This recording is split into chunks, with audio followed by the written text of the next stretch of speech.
साल 2009 में भारत और श्रीलंका के बीच एक ऐसा मुकाबला खेला गया जिसमें एक तरफ श्रीलंकाई फैंस भारतीय खिलाड़ियों पर हमला कर रहे थे, तो दूसरी ओर अंपायरों के फैसले भी क्रिकेट को शर्मिंदा कर रहे थे। पहले सचिन तेंदुलकर को गलत अंपायरिंग का शिकार होना पड़ा और फिर कुछ देर बाद युवराज सिंह को भी खराब फैसले की वजह से मैदान छोड़ना पड़ा। हालांकि सचिन हमेशा की तरह शांत रहे और बिना कोई विरोध किए वापस लौट गए, लेकिन युवराज ने अपने गुस्से पर काबू नहीं रखा। उन्होंने अंपायर को गुस्से में साफ शब्दों में चेतावनी दे दी कि अगर मैदान से बाहर होते तो अंजाम कुछ और होता। युवराज का यह भयानक रूप देखकर न सिर्फ अंपायर बल्कि पूरी दुनिया थर-थर कांप रही थी। और युवराज का असली डर क्या होता है, यह आपको आगे भी देखने को मिलेगा। इसीलिए इस वीडियो को अंत तक जरूर देखना। लेकिन इस रोंगटे खड़े कर देने वाली कहानी को शुरू करने से पहले, अगर आप भी युवराज सिंह को भारत की शान मानते हैं तो इस वीडियो को एक लाइक जरूर कर देना। मैदान पर हल्की ठंडी हवा बह रही थी और दर्शकों का शोर गूंज रहा था। तभी मुकाबले की शुरुआत हुई। टॉस के लिए महिला जयवर्धने ने सिक्का उछाला और किस्मत ने साथ दिया भारतीय कप्तान महेंद्र सिंह धोनी का। पिच की स्थिति और यहां के पिछले रिकॉर्ड को ध्यान में रखते हुए धोनी ने पहले बल्लेबाजी करने का फैसला सुना। भारत की ओर से पारी का आगाज करने उतरे मास्टर ब्लास्टर सचिन तेंदुलकर और अपने ताबड़तोड़ अंदाज के लिए मशहूर वीरेंद्र सहवाग। पहली ही गेंद से सहवाग ने अपने इरादे साफ कर दिए। बल्ले का दमदार स्विंग और विपक्षी गेंदबाज के माथे पर हल्की बेचैनी। दूसरी ही गेंद पर उन्होंने गजब का चौका जड़ा, मानो पूरे स्टेडियम को इशारा दे रहे हों कि आज उनके बल्ले से रन बरसने वाले हैं। लेकिन तीसरे ओवर में जो दृश्य सामने आया, उसने क्रिकेट प्रेमियों को हैरान कर दिया। सचिन तेंदुलकर, जिन्हें दुनिया क्रिकेट का भगवान मानती है, अंपायर के एक विवादास्पद निर्णय का शिकार बन गए। रिप्ले में साफ दिखा कि वह बिल्कुल सुरक्षित थे, लेकिन फैसला उनके खिलाफ चला गया। सचिन का निराश चेहरा उस पल अंपायरिंग की कमी को बयां कर रहा था और दर्शकों के दिलों में खामोशी छा गई। सचिन के आउट होने के बाद मैदान पर आए गौतम गंभीर। आते ही उन्होंने क्रीज पर अपनी मौजूदगी का एहसास कराया और सहवाग के साथ तालमेल बिठाते हुए रन जोड़ने शुरू किए। पारी के 5वें ओवर में गंभीर ने कुलशेखरा की लगातार 2 गेंदों को बाउंड्री के पार भेजा। ये 2 चौके जैसे श्रीलंका के आत्मविश्वास पर चोट कर गए। कुलशेखरा के चेहरे पर निराशा साफ झलकने लगी और मैदान का माहौल पूरी तरह भारत के पक्ष में मुड़ गया। सहवाग का बल्ला पूरी तरह गरजने लगा था। पारी के 6ठे ओवर की पहली ही गेंद पर उन्होंने शानदार चौका जड़ दिया। रन बरसने का सिलसिला यही नहीं थमा। अगले ही ओवर में, यानी 7वें ओवर की पहली गेंद पर गौतम गंभीर ने भी जोरदार चौका लगाकर श्रीलंकाई गेंदबाजों पर दबाव और बढ़ा दिया।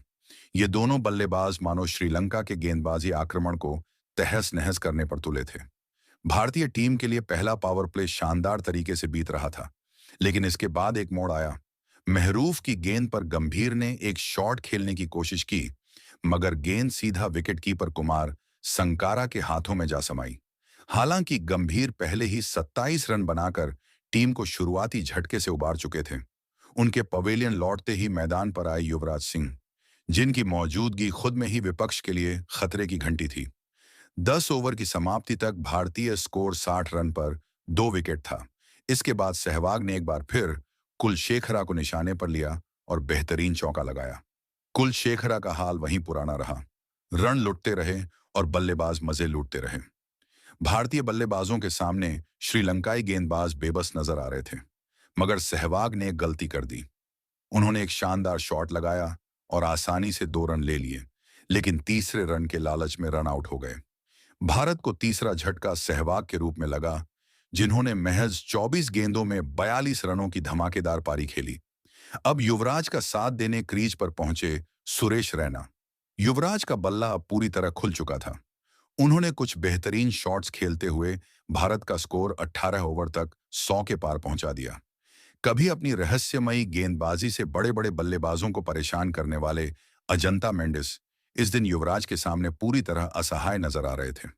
20 ओवर के अंत तक भारत का स्कोर करीब 120 रन पहुंच चुका था और टीम के पास अब भी 7 विकेट शेष थे। इसके बाद युवराज सिंह ने अजंता मेंडिस को आड़े हाथों लेते हुए एक और शानदार छक्का जड़ दिया। शॉट इतना बेहतरीन था कि मैदान पर मौजूद हर व्यक्ति दंग रह गया। युवराज का यह तूफानी रूप देखकर दर्शक ही नहीं बल्कि विपक्षी खिलाड़ी भी हैरान थे। मानो युवराज नाम का यह तूफान श्रीलंकाई गेंदबाजों की छाती पर चढ़कर तांडव मचाने पर उतारू हो। दूसरी ओर सुरेश रैना भी किसी से पीछे नहीं थे। उन्होंने तिलक रत्ने दिलशान को एक ऊंचा और शानदार आसमानी छक्का लगाकर आने वाले रन तूफान का बिगुल बजा दिया। उधर युवराज ने मुथैया मुरलीधरन की गेंद पर एक बेहतरीन चौका लगाते हुए अपना अर्धशतक पूरा किया। लेकिन इसके तुरंत बाद सुरेश रैना श्रीलंकाई गेंदबाजों के शिकार बन गए। वह 29 रनों की पारी खेलकर पवेलियन लौटे। हालांकि इसके बाद जो घटना घटी उसने पूरे क्रिकेट जगत की गरिमा को झकझोर कर रख दिया। उस समय युवराज सिंह का तूफान इस कदर हावी था कि श्रीलंका का कोई भी गेंदबाज उनके सामने टिक नहीं पा रहा था। लेकिन एक दुर्भाग्यपूर्ण पल आया जब नुवान कुलशेखरा की गेंद पर युवराज ने एक शॉट खेला। गेंद बल्ले से लगकर उनके पैर से जा टकराई और कुलशेखरा की जोरदार अपील पर अंपायर ने उन्हें आउट करार दे दिया। यह फैसला स्पष्ट रूप से गलत था और युवराज का गुस्सा 7वें आसमान पर पहुंच गया, क्योंकि रिप्ले में साफ दिख रहा था कि वह आउट नहीं थे। उधर श्रीलंकाई खिलाड़ी जश्न मना रहे थे, जबकि उन्हें भी भीतर ही भीतर पता था कि युवराज नॉट आउट थे। अंततः युवराज सिंह 66 रन की शानदार पारी खेलकर गलत अंपायरिंग के शिकार बने। इस समय 35 ओवर पूरे हो चुके थे और भारतीय टीम का स्कोर 186 रन था, जबकि 5 विकेट गिर चुके थे। इसके बाद यूसुफ पठान ने कप्तान महेंद्र सिंह धोनी के साथ मिलकर रणगति को आगे बढ़ाया। धीरे धीरे स्कोर 200 के आंकड़े को पार कर गया, लेकिन तब तक आधी टीम पवेलियन लौट चुकी थी। लगभग 40 ओवरों का खेल खत्म हो चुका था और अब 10 ओवर शेष थे। इस स्थिति में टीम को बड़े शॉट्स की दरकार थी, लेकिन इसी दौरान यूसुफ पठान 21 रन बनाकर आउट हो गए। अच्छी बात यह थी कि कप्तान धोनी अभी भी क्रीज पर मौजूद थे और अब खेल उनके नियंत्रण में आता दिख रहा था। जब 5 ओवर का खेल बाकी था, तब पारी का 45वां ओवर आया और यहीं धोनी ने एक ऐसी मिसाल पेश की जो हमेशा याद रखी जाएगी। धोनी ने एक शॉट खेलने की कोशिश की, लेकिन गेंद बल्ले से नहीं लगी और सीधे विकेट कीपर संकारा के दस्तानों में चली गई। श्रीलंकाई खिलाड़ियों ने जोरदार अपील की, मगर अंपायर ने नॉट आउट करार दिया। इसके बावजूद धोनी ने स्वयं पवेलियन लौटने का फैसला लिया। यह देखकर साफ झलक रहा था कि जहां एक और भारतीय खिलाड़ी लगातार गलत अपील और खराब अंपायरिंग का शिकार हो रहे थे, वहीं धोनी की यह ईमानदारी श्रीलंकाई खिलाड़ियों और अंपायर के लिए करारा जवाब थी।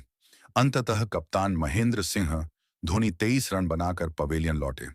अब भारत की ओर से क्रीज पर 2 निचले क्रम के बल्लेबाज मौजूद थे। 47वें ओवर में दोनों ने मिलकर श्रीलंकाई गेंदबाजों पर प्रहार किया। पहले प्रवीण कुमार ने एक चौका जड़ा, फिर जहीर खान ने एक लंबा शॉट खेलकर गेंद को सीमा रेखा के पार पहुंचा दिया। हालांकि भारतीय टीम के विकेट लगातार गिरते रहे और 50 ओवर की समाप्ति तक भारत ने 9 विकेट खोकर 256 रन बना लिए। ये स्कोर श्रीलंका के लिए बहुत बड़ा लक्ष्य नहीं था और अब मैच जीतने के लिए उन्हें 50 ओवरों में 257 रन बनाने थे। श्रीलंका की पारी की शुरुआत तिलक रत्ने, दिलशान और सनत जयसूर्या ने की। किसी को अंदाजा भी नहीं था कि यह मुकाबला रोमांच की सभी सीमाएं लांघ देगा। जहीर खान की पहली ही गेंद पर भारतीय खिलाड़ियों ने जोरदार अपील की, लेकिन अंपायर ने इसे खारिज कर दिया। इसके बाद दिलशान ने पहले ओवर में ही जहीर को एक चौका जड़कर अपने आक्रामक इरादे जाहिर कर दिए, मगर जहीर खान की योजना कुछ और ही थी। तीसरे ओवर में उन्होंने दिलशान को अपनी गेंदबाजी के जाल में फंसाया और दिलशान का कैच ईशांत शर्मा ने लपक लिया। अब कुमार संकारा ने जयसूर्या के साथ मिलकर पारी को आगे बढ़ाया और 6 ओवर तक स्कोर को 33 रन तक पहुंचा दिया। लेकिन ईशांत शर्मा ने जयसूर्या को बाउंड्री लाइन पर कैच करवाकर श्रीलंका को दूसरा झटका दे दिया। जयसूर्या ने 17 रन बनाए। उनके आउट होते ही महिला जयवर्धने मैदान पर आए, लेकिन प्रवीण कुमार को संकारा और महिला की जोड़ी रास नहीं आई। प्रवीण कुमार ने संकारा को चलता कर दिया। इस समय श्रीलंकाई टीम दबाव में थी और हार की आहट उनके ड्रेसिंग रूम तक पहुंच चुकी थी, क्योंकि महज 36 रन पर उनके 3 विकेट गिर चुके थे। इसके बाद का समय विकेटों के लिहाज से शांत रहा। मैदान पर आए कप्तान थिल्लन समरवीरा कटुम्बी ने पहली ही गेंद पर चौका मारा और फिर आने वाले ओवरों में महिला के साथ भारतीय गेंदबाजों को चुनौती दी। एक छोर से कटुम्बी और दूसरे छोर से महिला लगातार रन जुटाने में लगे थे, लेकिन दबाव धीरे धीरे बढ़ने लगा, क्योंकि 50 रनों की साझेदारी पूरी करने के लिए दोनों को 93 गेंदों का सामना करना पड़ा। भारतीय गेंदबाजों की सटीक और कसी हुई गेंदबाजी श्रीलंकाई बल्लेबाजों को परेशान कर रही थी। इसी दौरान श्रीलंकाई दर्शकों ने शर्मनाक हरकत करते हुए ईशांत शर्मा पर नट फेंका, जिससे माहौल और तनावपूर्ण हो गया। पिछले 15 ओवरों से श्रीलंका की ओर से एक भी बाउंड्री नहीं आई थी और अगर यही हाल चलता रहा तो हार निश्चित थी।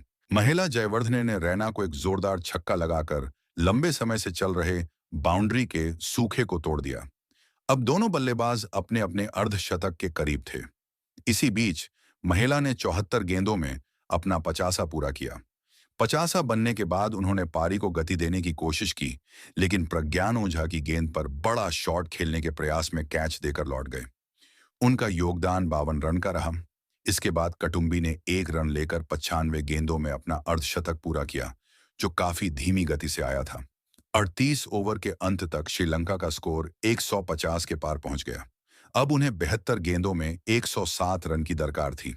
दोनों ने धीरे धीरे रन बनाए, लेकिन 42वें ओवर में उन्होंने आक्रामक खेल शुरू कर दिया। अब भारतीय टीम के लिए मुश्किलें बढ़ने लगीं, क्योंकि बाउंड्री पर बाउंड्री लग रही थी। तभी ईशांत शर्मा ने श्रीलंका को 5वां झटका दे दिया। अब मेजबानों को 46 गेंदों में 70 रन चाहिए थे। नए बल्लेबाज मारूफ ने आते ही चौका जड़ा, जबकि कटुंबी एक छोर पर लगातार रन बटोर रहे थे। इस ओवर में विकेट गिरने के बावजूद 2 बाउंड्री आ गईं। धोनी की मुश्किलें यहीं से और बढ़ गईं। इसी दौरान जहीर खान की एक शानदार गेंद ने स्टंप को सीधा हिट किया, मगर बदकिस्मती से बैल नहीं गिरी और गेंद चौके के लिए निकल गई। भारत का भाग्य साथ नहीं दे रहा था और अंपायर के फैसले भी उनके खिलाफ जा रहे थे। हालांकि ईशांत शर्मा ने मारूफ को बोल्ड कर दिया। अब श्रीलंका को 35 गेंदों में 51 रन बनाने थे और मुकाबला चरम रोमांच पर था। कटुंबी का तूफानी अंदाज देखकर दर्शक झूम उठे। लग रहा था मैच पूरी तरह श्रीलंका की ओर झुक चुका है, क्योंकि चौके छक्कों की बरसात हो रही थी। एक समय समीकरण 13 गेंदों पर 21 रन का था। तभी कटुंबी रन आउट हो गए। अब आखिरी 2 ओवरों में 21 रन चाहिए थे, लेकिन 19वां ओवर बेहतरीन साबित हुआ। भारत ने सिर्फ 1 रन दिया और साथ ही कटुंबी का विकेट भी झटक लिया। अब आखिरी ओवर में श्रीलंका को 20 रन चाहिए थे, जो लगभग असंभव थे। इस समय उनके 9 विकेट गिर चुके थे और आखिरी ओवर में मेंडिस रन आउट हो गए। इस तरह भारतीय टीम ने यह रोमांचक मैच 15 रन से जीत लिया और सीरीज में 2-0 की बढ़त हासिल की। मित्रों, अगर आपको यह कहानी पसंद आई हो तो इसे शेयर करें और अगले मुकाबले की कहानी में फिर मिलेंगे। तब तक के लिए जय हिंद, जय भारत, वंदे मातरम।